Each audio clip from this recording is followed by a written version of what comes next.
I believe that we should acknowledge the fact that certain students have a different starting point, and I would love to give everybody the opportunity to So get how into many school. points should a black student get over a white student in admissions? I think that SAT scores and points shouldn't be the only thing referenced. But you have to answer the question because the status quo. But it's not that black and white. It is. So it is because that's why affirmative action was struck down by the Supreme But Court. we're not talking about affirmative action. We're talking about DEI. DEI is an outgrowth. Affirmative action is an outgrowth of DEI and vice versa. But let me give you another example of DEI. Do you think if I say to a group, let's say of Hispanic and black people, if I say you people, is that a microaggression? Say that again. I'm so sorry. If I was talking to a group of Hispanic or black people and I happen to say you people, is that a microaggression? I would think so, yes. Okay, I think that's insane. Why?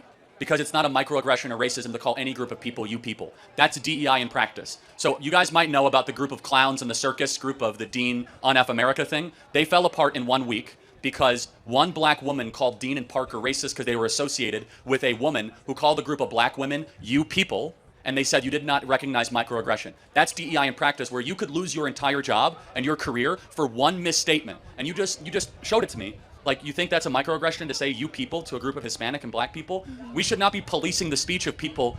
Instead, we should be caring about one thing, and that's merit and merit only when we put together our institution.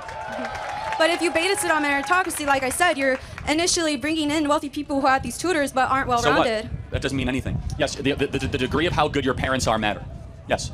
If you have good parents, you get something that people with bad parents don't get. That's Okay, applicable beyond college. But with the people who score higher, let's say they didn't do anything, they are less likely to be able to take on challenges than the Doesn't people matter. who.